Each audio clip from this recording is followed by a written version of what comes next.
Assalamualaikum, halo teman-teman StudyMates. Jadi di video kali ini kita bakalan belajar subtes literasi bahasa Inggris di bab mengenai restating sentence and close text di materi restating sentence, kayak gitu. Oke, karena kayak teman-teman udah penasaran ya sama materinya, yuk kita langsung mulai ke pembelajarannya. Oke, tapi sebelum mulai ke pembelajarannya ya teman-teman, karena tak kenal maka tak sayang, kenalin nama aku Kansa Atria Latifa, bisa dipanggil Kansa.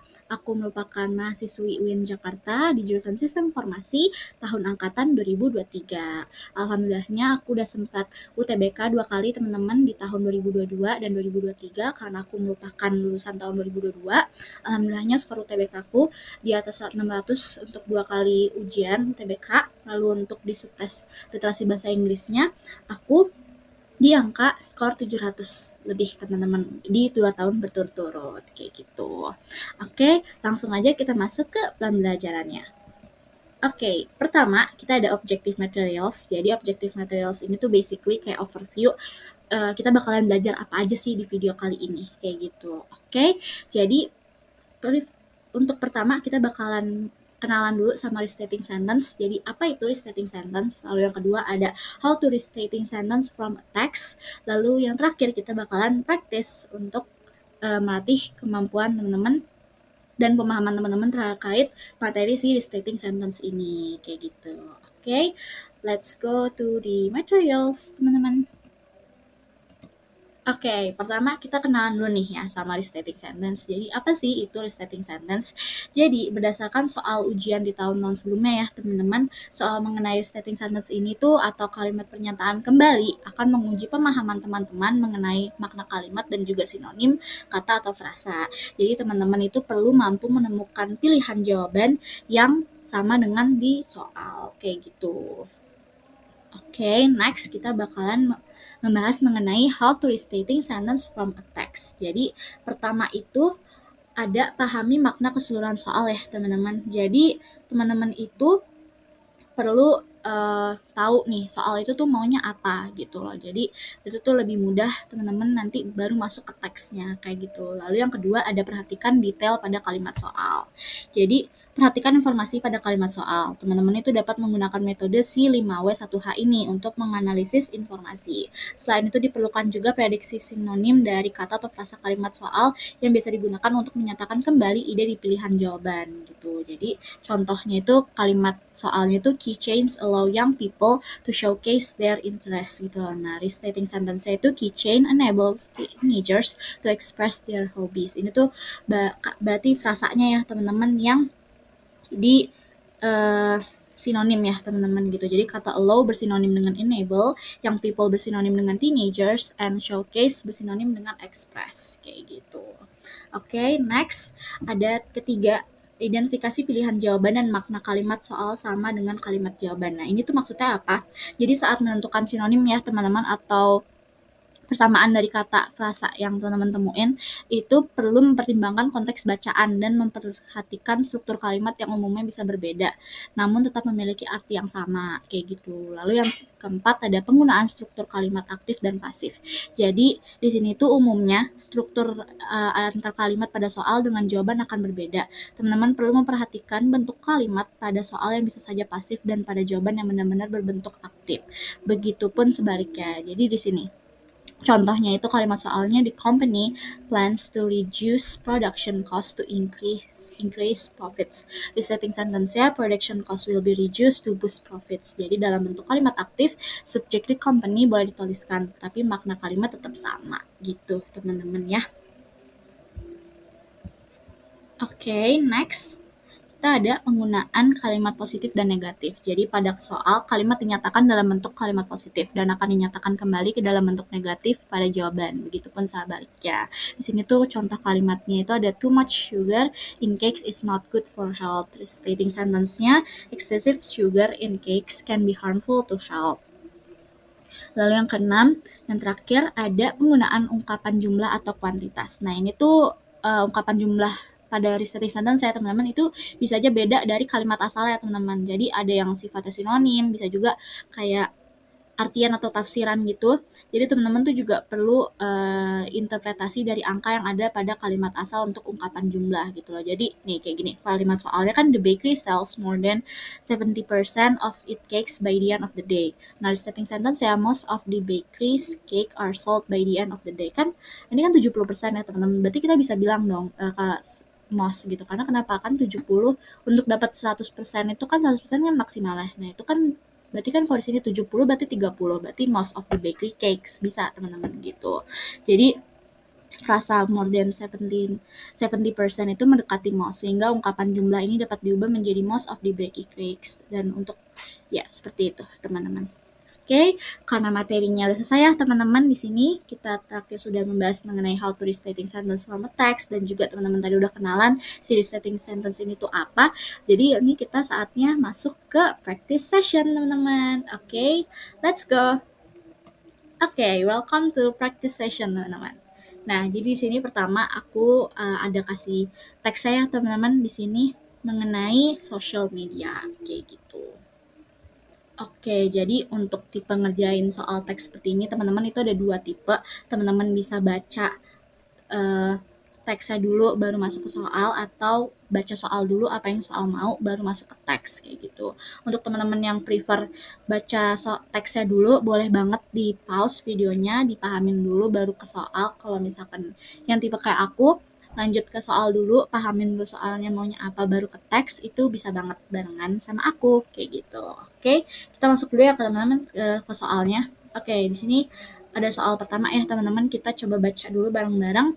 Which of the following best restate the bolded sentence in paragraph 2?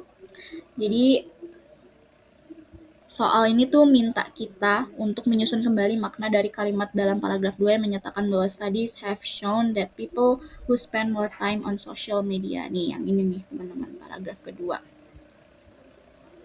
Nih, yang studies have shown that people who spend more time on social media are more likely to experience feeling of loneliness and depression gitu ya, teman-teman.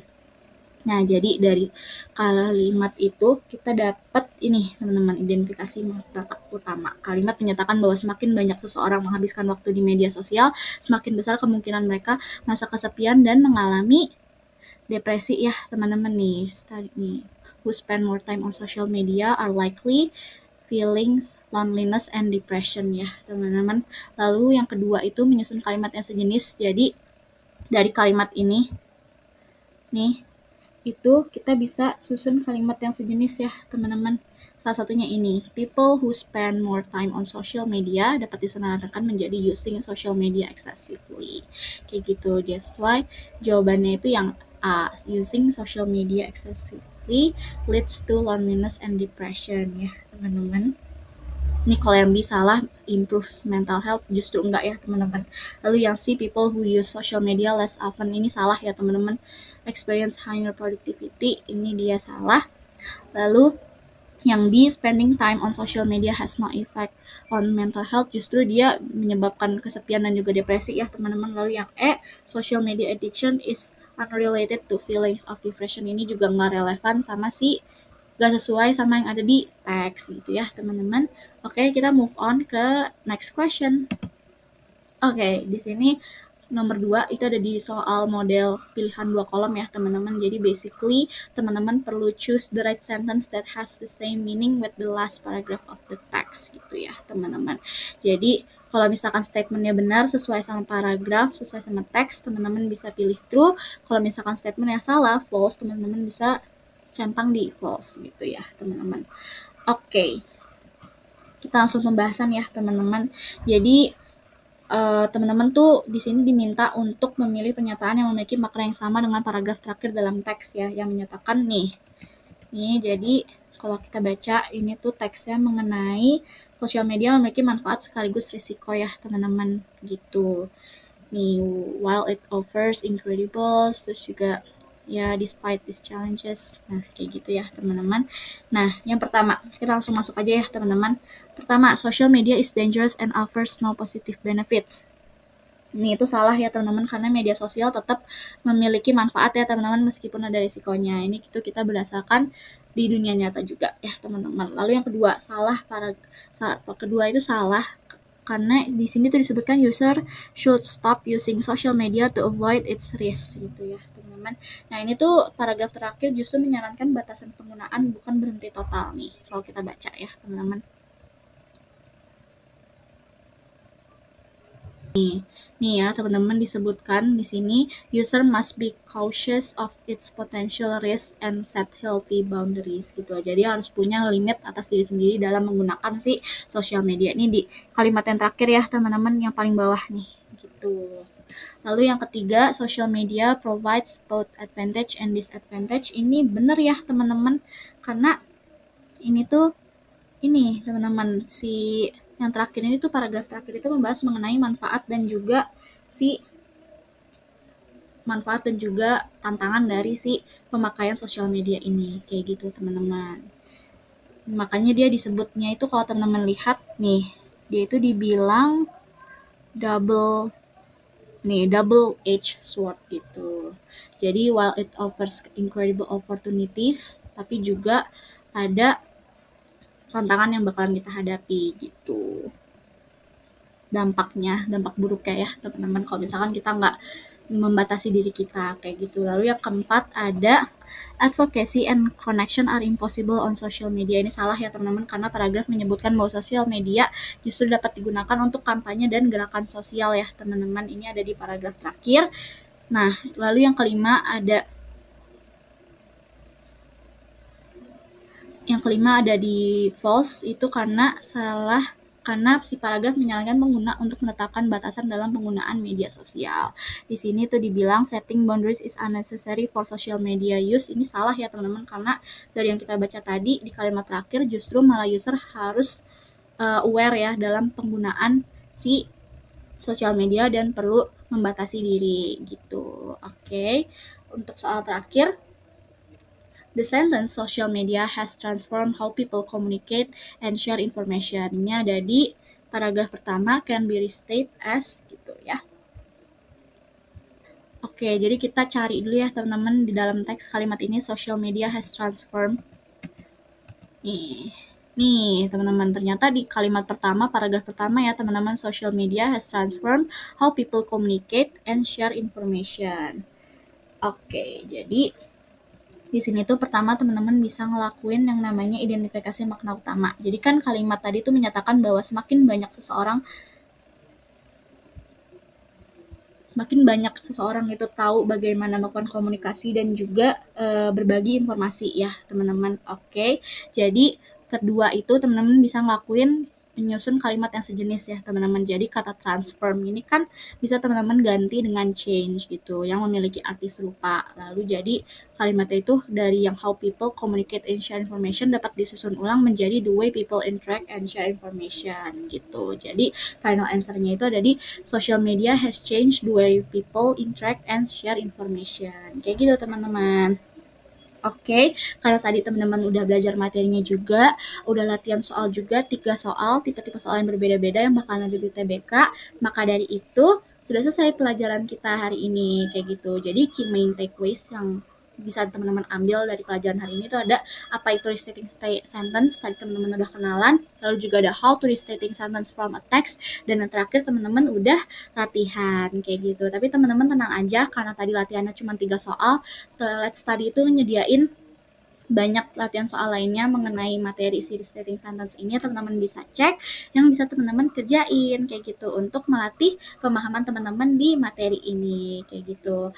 Aku berharap materi ini dapat teman-teman pahami dengan baik dan juga bermanfaat bagi teman-teman di UTBK nanti maupun setelahnya kayak gitu. Sekian dari aku, Kansa, mohon maaf bila ada kesalahan. Wabillahi taufiq wal hidayah. Wassalamualaikum warahmatullahi wabarakatuh. Thank you teman-teman. See you on the next video.